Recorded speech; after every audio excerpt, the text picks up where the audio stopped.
Banshkhali 4 lane রাস্তা হওয়াটা আরো অনেক আগে হওয়া উচিত ছিল। বাঁশখালীতে যাতে সৌহার্দ্যপূর্ণ রাজনৈতিক পরিবেশের মাধ্যমে জনগণের কল্যাণ নিশ্চিত করতে পারে এরকম অনেস্ট লিডারশিপ যেন তৈরি হয়, যার মধ্যে লোভ থাকবে না, যে সমাজকে দিতে পারবে, সমাজ থেকে নিতে চাবে না।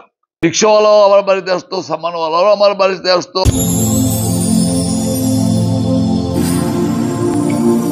দেখো বাঁশখালী, দৃশ্যমান বাঁশখালীর প্রতিচ্ছবি। সুপ্রিয় দর্শক, দেখো বাঁশখালীতে আপনাদের স্বাগত জানাচ্ছি। আমি আর ইসলাম টিভি। দর্শক, আজকে আমরা আছি বাঁশখালীর সন্তান, চট্টগ্রাম সিটি কর্পোরেশনের প্রথম মেয়র এবং সাবেক সংসদ সদস্য আলহাজ মাহমুদুল ইসলাম চৌধুরীর সাথে। প্রথমে আপনাকে দেখো বাঁশখালীতে স্বাগত জানাচ্ছি। প্রথমে আপনার জন্ম এবং শৈশব সম্পর্কে সংক্ষেপে জানতে চাচ্ছি। 1951 21 নভেম্বর বলে, বাট এতে এসএসসি সকাল দিলে বলা হয় ওখানে সেই সময় কার্যটা কিভাবে দিছে 4 এপ্রিল লেখে বলা হয়। এনিওয়ে 1951 ওখানে মনে হয় 52 দিচ্ছে কিছু হবে।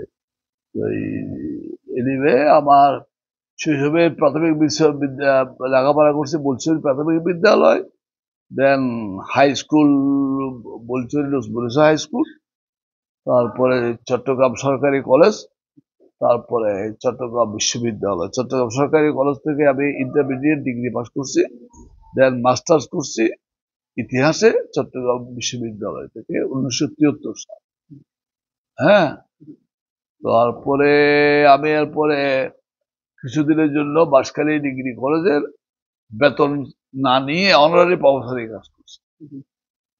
বেশ কিছুদিন অনারারি প্রফেসরে কাজ করার পরে সম্ভবত 1974-75 দিকে হবে। তারপরে আমি 1976 শুরু দিয়ে, যখন দেশ স্বাধীনতার পরে ম্যাজিস্ট্রেসির ক্রাইসিস ছিল দেশে, সে সময় সরকার বিভিন্ন জেলা মহকুমা ভিত্তিক পারিবারিক ব্যাকগ্রাউন্ড, লেখাপড়া, ইন্টিগ্রিটি, অনেস্টি এগুলো দেখে এক একজন ম্যাজিস্ট্রেট দেওয়া হয়। আমি তখন অনারারি ম্যাজিস্ট্রেট হিসেবে চট্টগ্রামে আমাকে সিলেক্ট করা হয়, এবং আমি সেই সময় সাব ডিভিশন, এখন যার থেকে ডিস্ট্রিক্ট ডিসি বলা হয়, তখন বলা হতো এসডিও। যেমন কক্সবাজার এসডিও, বান্দরবান এসডিও, এগুলোকে ডিসি বলে। সেই এসডিওরা যখন বাইরে মফস্বলে যেত, কোর্ট আমাকে পরিচালনা করতে হতো। তো আমি সেই সময় অনেক বছর কোর্ট পরিচালনা করছি। তারপরে যেহেতু আমি আবার মুক্তিযুদ্ধের সাথে সম্পর্কিত, ছাত্র রাজনীতি করছি, বঙ্গবন্ধুর সাথে আমি সফর করছি।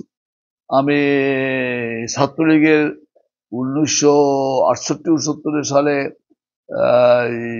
চট্টগ্রাম জেলা মানে টেকনাফ থেকে সন্দ্বীপ জেলা, সেই সময় ছাত্রলীগের সাংগঠনিক সম্পাদক, কখনো কখনো ভারপ্রাপ্ত সাধারণ সম্পাদকের দায়িত্ব পালন করছি, এবং এটা 1973 সাল পর্যন্ত আমি এই দায়িত্বে ছিলাম।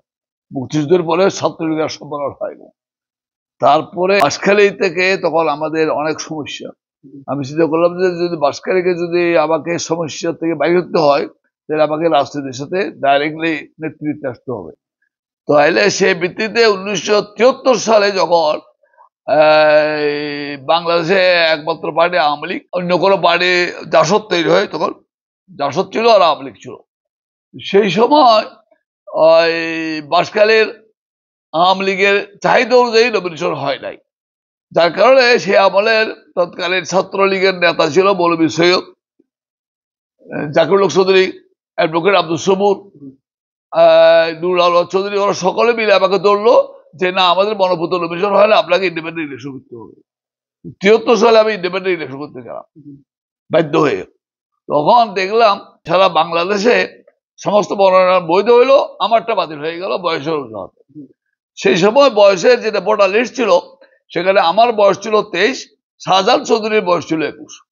কিন্তু যেহেতু সে আওয়ামী লীগের পদে মনোনীত, সেই জন্য তারটা বাতিল করা হয় না, আমারটা বাতিল করা হয়েছে ভোটার লিস্টে যেটা আছে। কিন্তু উনি ভোটার লিস্টেতে ওরা 21, আমি 23। এখন আমার বিরুদ্ধে অবজেকশন দেওয়া হইলো, ওনার বিরুদ্ধে অবজেকশন দেওয়া হইলো। প্রশাসন আমারটা বাতিল করলো, ওনারটা বাতিল করলো। তখন গভর্নমেন্ট চাইছে যে আমি ইলেকশন করলে আওয়ামী লীগ নাও আসতে পারে, সেই জন্য আমাকে বাতিল করা হলো। বাকি আল্লাহর হুকুম। তারপরে আমি যখন এটা ঘটনা দেখলাম, তখন দেখলাম যে না, এটা তো একটা নীতি নৈতিকতার বিরোধী ঘটনা। যাই হোক, আমি এটা কেস করেছি। সেই কেস ইলেকশন কমিশনের পরে আমি এটা হাইকোর্টে কেস পেন্ডিং থাকা অবস্থায় 75 হয়ে গেছে। 75 হওয়ার পর দেশ পরিবর্তন হয়ে গেছে। এখন আমি চিন্তা করলাম যে বাঁশখালীকে যদি আমাকে উন্নয়নের রোড ম্যাপে নিতে হয়, আমাকে সরকারের সাথে সহযোগিতা ছাড়া এটা করা সম্ভব নয়। এখন আমাকে তৎকালীন দিনে বাঁশখালী থেকে চট্টগ্রামে আসতাম আমরা শৈশবকালে 2 দিন দূরত্ব সময় লাগতো। আমরা কোনো কোনো সময় বাঁশখালীর চৌধুরীঘাটে গিয়া শিবপুরহাটে গিয়া লঞ্চে উঠছি। কোনো কোনো সময় আমাদের মানিক পাঠারের সাম্পান আসতো বাঁশখালী পশ্চিমে, মানিক পাঠারের সাম্পানে উঠতাম। সেই সাম্পানে করে আমরা চট্টগ্রাম আসতে 2 জোয়ার 2 বাটা আরো 1 জোয়ার লাগতো, মানে 2 রাত্র বা 2 দিন সাম্পানে কাটাইতে হইতো। আমরা শহরে আসতাম। এখন লঞ্চে আসতে হইলেও 1 দিন 1 রাত লাগতো, যেহেতু ওই ইয়েতে আপনার তোমার যে সানখালি হাল বলে একটা আনোয়ারা বিদ্যুৎ দিয়ে আসে, ওইটা শুকাই যেত বাটা, তখন লঞ্চ বসে থাকতো, পানি না হওয়া পর্যন্ত বসে থাকতে হয়। আবার পানি হলে জোয়ার হলে লঞ্চ ছাড়তে পারে। যাই হোক, এইভাবে যখন এটা যোগাযোগ ব্যবস্থা, তখন আমি চিন্তা করলাম যে এখানে তো আমাকে যদি প্রতিনিধি না হই এই কাজ করা তো সম্ভবপর নয়। তখন 79-এ পার্লামেন্ট ইলেকশন হয়। তো আমি সেই সময় জিয়াউর রহমান সাহেব একজন মুক্তিযুদ্ধ, সেক্টর কমান্ডার ছিলেন। উনি এই দেশের স্বাধীনতা সার্বভৌমত্ব মুক্তিযুদ্ধের ঘোষণা থেকে নিয়ে অনেক কিছুর সাথে তিনি জড়িত ছিলেন। তিনি যখন কালুঘাট বেতা কেন্দ্রে ভাষণ দেন, তখন আমি বড় ছাত্র নেতা, আমি এম এ হান্নান সহ ওনার কাছে গেছিলাম সেই সময়। বিচারপতি আব্দুল সত্তার সাহেব একসময় শেরে বাংলা জুনিয়র ছিলেন। শেরে বাংলা এক বছর লোক, কিন্তু প্রসিদ্ধ আইনজীবী ছিলেন। ওনার জুনিয়র ছিল বিচারপতি আব্দুল সত্তার। বিচারপতি আব্দুল সত্তার সাহেব আমার বাবাকে চিনতেন। সেই ভিত্তিতে ওনার সাথে যখন জামাল উদ্দিন সাহেব প্রাক্তন শিল্পমন্ত্রী বালি ফটিকছড়ি, উনি আমাকে পরিচয় করাই দেন। আব্দুল সত্তার সাহেব আমার বাবার কারণে আমার বাড়িতে গেছেন গ্রামে 1978। আমি যখন ফার্স্ট ক্লাস ম্যাজিস্ট্রেট, উনি আমার বাড়িতে গেলেন। আমি তখন জাগো দলের প্রেসিডেন্ট, জাগো দল দিয়ে জিয়াউর রহমান সাহেব রাজনীতি শুরু করলেন। জাগো দলের সভাপতি তখন আমি, এবং বিএনপি যখন প্রতিষ্ঠা হয়, বিএনপির প্রথম কেন্দ্রীয় কমিটিতে আমি সদস্য। যাই হোক, সেই নির্বাচনে আমাকে মনোনয়ন দেওয়া হয়। সে অনেক লম্বা কাহিনী, শর্টকাট। সেই নির্বাচনে আমাকে জনগণ বিপুল ভোটে আমি বাঁশখালী থেকে নির্বাচিত হয়ে আসি। তখন আমার সেই সময় আমি বাঁশখালী রিক্সাওয়ালাদের প্রেসিডেন্ট ছিলাম, সাম্মান মাসজিদের প্রেসিডেন্ট ছিলাম, ট্যাক্সিওয়ালাদের প্রেসিডেন্ট ছিলাম। বাঁশখালীতে বিদ্যুৎ নাই। আপনি যেহেতু একটি জমিদার পরিবারের সন্তান, রিক্সাওয়ালা, ঠেলা গাড়িওয়ালা, মসজিদের, এদের সাথে সম্পৃক্ততা আপনাকে দ্বিধাবোধ করতো না? না, কারণ একটা জিনিস খেয়াল রাখতে হবে যে মানুষ মানুষের জন্য। আপনি ওই নিজের মধ্যে আমিত্ব করে আপনি রাজনীতি করতে পারবেন না।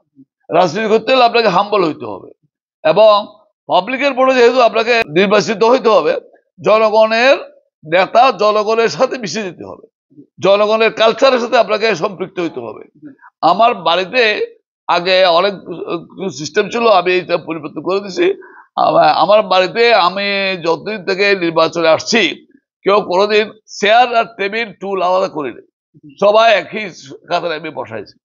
সবার সাথে আমার মায়া মহব্বত ছিল।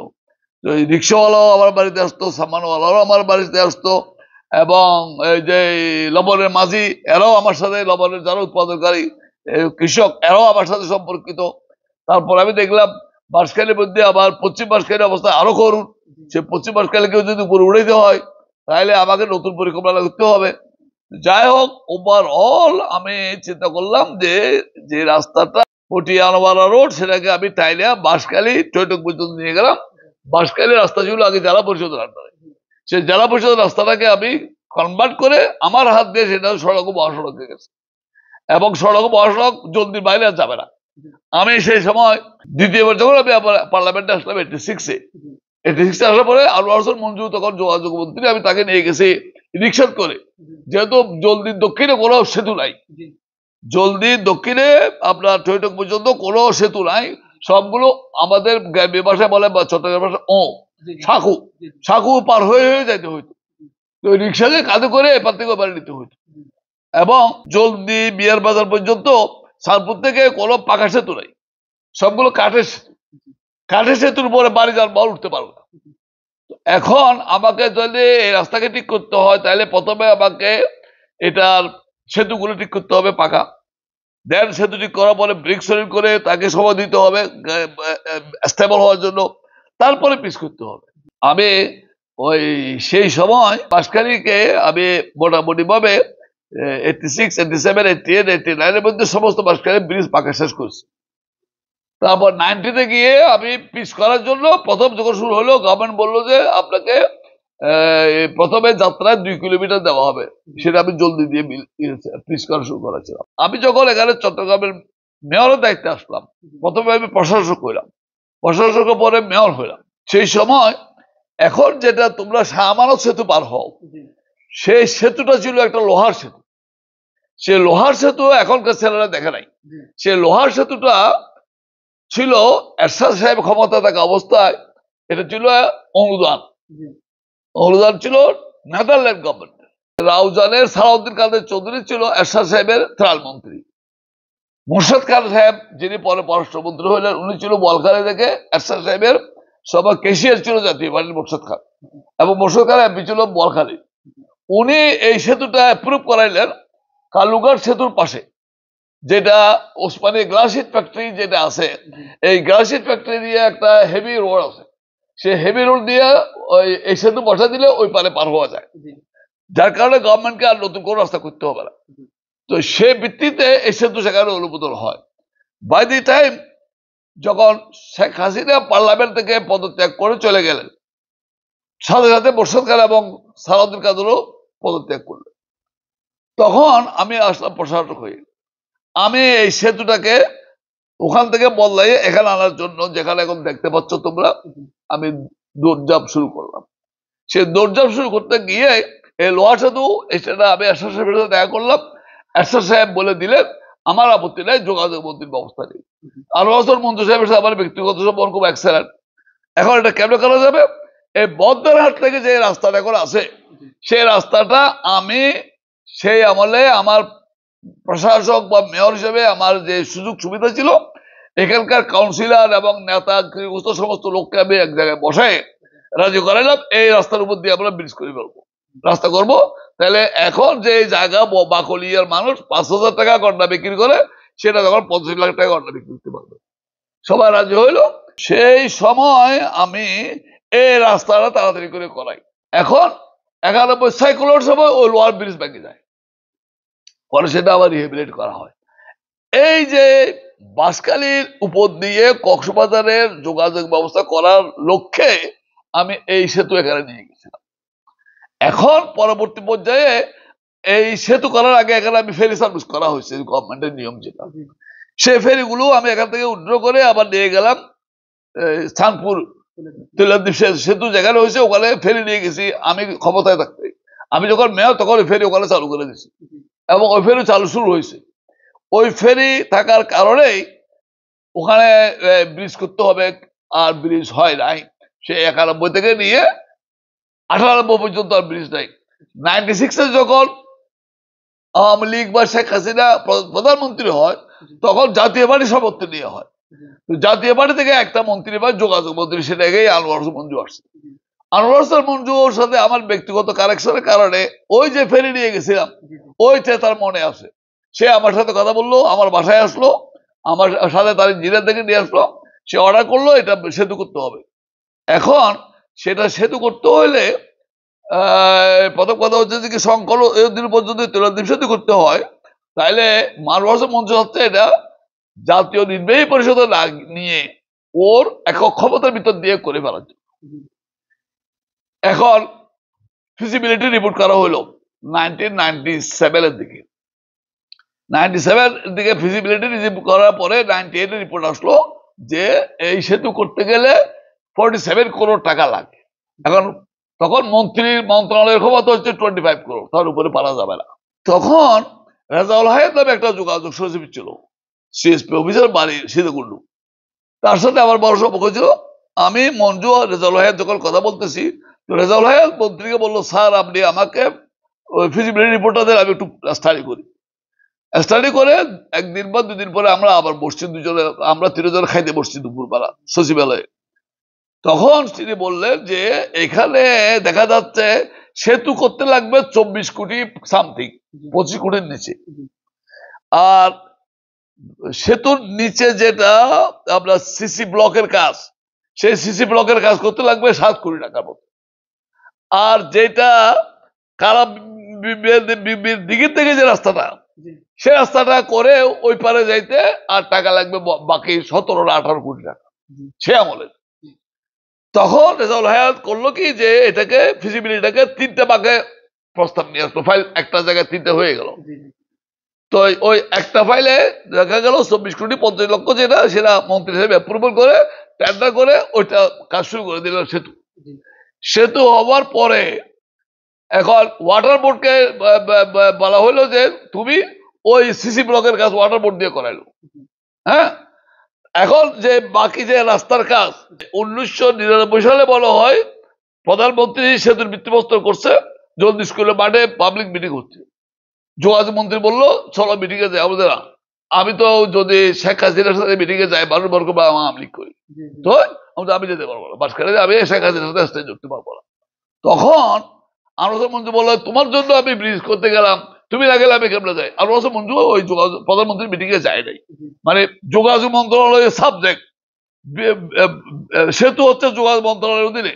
যোগাযোগ মন্ত্রণালয়ের সেতু ভিত্তিপ্রস্তর করবে প্রধানমন্ত্রী, ওই দিনের জনসভায় যোগাযোগ মন্ত্রী যায় নাই, যেহেতু আমি নাই। কথা বুঝতে পেরেছি, এটা কিন্তু ইতিহাস। তিনি জান নাই, তিনি আবার ওই রক্ষা করছেন। হ্যাঁ, আমার সাথে এখনো এই সে বন্ধুত্ব আছে। ব্রিজের ভিত্তি করলো 2005 সালের শেষের দিকে বা 6 সালের শুরুতে বেগম খালেদা জিয়া প্রধানমন্ত্রী হিসেবে এই সেতু উদ্বোধন করলেন। তাইলে সেতু হয়ে গেল, নিচে সিসি ব্লকের কাজ হইলো, কিন্তু রাস্তা হইলো না। এখন আমি তখন অনেক আন্দোলন করলাম এবং সে শুধু টোল বসায় দিল। অনেকে জানে না, মানে বাঁশখালীর উপজেলা প্রশাসন প্রথম আপনি বাঁশখালী যে হসপিটাল দেখতেছো, সে হসপিটাল আমি থাইকে জায়গা একবার করাই ওখানে একটা কাজ শুরু করা দিয়েছিল। বাঁশখালী কোনো হসপিটাল ছিল না এবং ওই হসপিটালের উদ্বোধন আমি করছি। বাঁশখালীতে আদালত ছিল না, বিশেষ করে ফৌজদারি আদালত। কিন্তু এখন যেহেতু আমার জানা মোতাবেক সন্দ্বীপে ফৌজদারি আদালত আছে, যেহেতু আইল্যান্ড, বিচারপতি আব্দুল সত্তার সাহেব আমাকে খুব মায়া করতেন। উনি আইন মন্ত্রণালয়ের দায়িত্বে ছিলেন এবং জিয়াউর রহমান সাহেবের সাথে উনি খুবই, জিয়াউর রহমান সাহেব ওনাকে পিতার মতো সম্মান করতেন এবং জিয়াউর রহমান সাহেব আমাকে খুব মায়া করতেন। আমি সেই সময় বাঁশখালীর জন্য আলাদা ফৌজদারি কোর্ট অ্যাপ্রুভ করেছিলাম, যে চট্টগ্রামে সব ফৌজদারি কোর্ট শহরে বা পটিয়া মহকুমায়, কিন্তু বাঁশখালী কোর্ট বাঁশখালী চলে যাবে। সেই ধারাবাহিকতায় এখনো আছে। তো এবং এই বাঁশখালী কোর্ট যখন আমি উপজেলা আমার প্রথম চেয়ারম্যান হইলাম 85-এ, সেই উপজেলা চেয়ারম্যান হিসেবে বাঁশখালী কোর্টের উদ্বোধন আমার হাতে হয়েছে। আমি এই বাঁশখালী কোর্টে এটা উদ্বোধন আমি নিজে করেছি, পত্র আমি আমার নামে পত্র লাগিয়েছি গভর্নমেন্ট। শুধু বাঁশখালী হয়ে যে কক্সবাজার যাইতে গেলে 60 কিলোমিটার রাস্তা কমবে, এটা গভর্নমেন্টকে বুঝতে আমার অনেক কষ্ট হয়েছে। এনিওয়ে, এখন অনেকে অনেক রকমের কথা বলবে। আপনার যেমন পশ্চিম বাঁশখালীতে সে বলে কুদঘাট ট্যাক্স ছিল, বাঁশখালীর কয়েকটা ঘাট ছিল, মৌলভীবাজার ট্যাক্সঘর, ইসবহাট ট্যাক্সঘর, কালারফুল ট্যাক্সঘর, সানখালী ট্যাক্সঘর, অনেকগুলো ট্যাক্সঘর ছিল। আমি পার্লামেন্টে অনেক ফাইট করে সে ক্যাপ্টেন আব্দুল হালিম চৌধুরী একটা এলজিএডি মন্ত্রী ছিল, ওনার সাথে আমার সম্পর্ক খুব ভালো, গিয়ে আমি জিয়াউর রহমান সাহেবকে দিয়ে এই ট্যাক্সগুলো উল্টো করেছি। বাঁশখালীর যোগাযোগ ব্যবস্থাটাকে যে একটা লাইফ লাইনে নিয়ে আসার জন্য আমাকে অনেক খাটগট করতে হয়েছে, আমাকে রাজনৈতিকভাবে অনেকগুলো কম্প্রোমাইজ করতে হয়েছে। এখন সেটা হচ্ছে কি যে 1991-এ আমি ইন্ডিপেন্ডেন্ট ইলেকশন করছিলাম ফুলের মালা মার্কা দিয়ে। আমি জানি না বাকি, আলহামদুলিল্লাহ আল্লাহ মালিক সুলতান কবির চৌধুরী আল্লাহ ব্যস্ত নসিব করুক, সে কিন্তু গণনার পরে রাত্রে আমাকে মানে নিয়েছিল, মানে আমি কোলেও নিছে রাত্রে, তখন 1টা 2টা বাজে। আর ওখানে মর্তুজা লিবিয়া ছিল, মুবিনুল হক চৌধুরী ছিল, আবু সালে ছিল, সুজিত বাবু ছিল, সবাই সব। যাই হোক, পরের দিনে আবার এটা পুরো ঘটনা বলে 500 ফুটে রিপিট দেখানো হয়। আমি আবার কেস করে ট্রাইব্যুনালে আমি জিতছি। বাঁশখালীর ছেলেদেরকে চাকরি দিছি বলে আমার বিরুদ্ধে মামলা হয়েছিল। আলহামদুলিল্লাহ সে মামলায়ও আল্লাহ সহায় করলে কিছু নাই। যদি আল্লাহর ওয়াস্তে যদি কোনো কাজ করা হয় তাহলে দেখবেন আল্লাহ সেখানে আপনাকে সাহায্য করবে। আপনি বাঁশখালী নিয়ে অনেক কিছু করছেন, হয়তোবা এই প্রজন্মের অনেকের কাছে অজানা। আপনি যেহেতু রাজনীতি থেকে কিছুটা গেট, এখন আমাদের বাঁশখালী তথা দক্ষিণ চট্টগ্রাম একটা শ্বাসরোধ হচ্ছে, মানে বাঁশখালী রোডকে সাইলেন্ট করা। বিশেষ করে যেটা টানেল হয়েছে ওটার মানে যেটা বুট বিকল্প আমাদের এদিকে কক্সবাজারের প্রায় 56 কিলোমিটার পথ রাস্তায় মানে সাশ্রয়ী হবে। বাঁশখালী 4 লেন রাস্তা হওয়াটা আরো অনেক আগে হওয়া উচিত ছিল। কারণ এই যে টানেলের বেনিফিট যদি নিতে হয়, বাঁশখালী 4 লেন রাস্তা ছাড়া কোনো গত্যন্তর নাই। সুতরাং এটা করতে বাধ্য। তো এখন আমাদের সেইটা 4 লেন করলে আমরা মাথার বাড়ি পর্যন্ত ইজিলি যাওয়া আসা করা যাবে এবং বৃহৎ বৃহৎ শিল্পগুলো হওয়ার সুযোগ সৃষ্টি হবে এবং ছেলেদের কর্মসংস্থানের জন্য একটা সুযোগ সৃষ্টি হবে। আপনারা যেমন নাকি তিন চৌধুরী, বিশেষ করে দাবুল ইসলাম চৌধুরী, সুলতান কবুর চৌধুরী, আপনি মাহমুদ ইসলাম চৌধুরী, তিনজন এক টেবিলে বসে বিভিন্ন ধরনের মানে রাজনৈতিক একটা সৌহার্দ্যপূর্ণ আচরণ ছিল, কিন্তু এই প্রজন্মের মধ্যে দেখা যায় যে সেটা নেই। সেটা আবার ফিরে আসবে বলে মনে করেন আপনি? ছাত্র রাজনীতি থেকে আমি তাদের সাথে দুজনের একটু বলা হয় ছাত্র অবস্থা থেকে একটু সিনিয়র ছিলাম, মানে দলীয় পদে। তো ওই জন্য ওই আমাদের মধ্যে তখন থেকে একটা যে সৌহার্দ্যপূর্ণ সম্পর্ক ছিল সেটা আমরা আজীবন মেনটেন করে গেছি। হ্যাঁ, আমি জাফর ইসলামের কবর দেওয়া না দেওয়া পর্যন্ত আমি তার কবরের পারে বসেছিলাম। সুলতানুল কবির চৌধুরী হঠাৎ মারা গেল, আমি তার জানাজা থেকে নিয়ে সবকিছু ইনভলভ ছিলাম। তার ছেলের জন্য আমার সাথে খুব মায়া মহব্বত আছে, তার পরিবারের সাথে, জাফর ইসলামের পরিবারের সাথে আমার মায়া মহব্বত আছে। সেটা হচ্ছে ব্যক্তিগত সম্পর্ক ইজ ভেরি ইম্পর্টেন্ট। রাজনীতিতে আপনার সাথে আমার সাথে বিরোধ হবে, বাঁশখালী বা শুধু আপনার মানে ভবিষ্যৎ কোনো প্রতিনিধিত্ব করার কোনো ইচ্ছা? আমি জানি না, আল্লাহ তকদিরে কি রাখছে। হ্যাঁ, গায়েবের মালিক আল্লাহ, ভবিষ্যতের মালিক আল্লাহ। সুতরাং আমি চাবো বাঁশখালীতে যাতে সৌহার্দ্যপূর্ণ রাজনৈতিক পরিবেশের মাধ্যমে জনগণের কল্যাণ নিশ্চিত করতে পারে এরকম অনেস্ট লিডারশিপ যেন তৈরি হয়, যার মধ্যে লোভ থাকবে না, যে সমাজকে দিতে পারবে, সমাজ থেকে নিতে চাবে না। হ্যাঁ, ত্যাগী এবং আল্লাহকে ভয় করে চলে। হ্যাঁ, এবং মানুষের কল্যাণে কাজ করবে। আপনাকে অসংখ্য ধন্যবাদ আপনার এত ব্যস্ত সময় আমাকে দেওয়ার জন্য। তোমাকেও ধন্যবাদ। Thank you very much.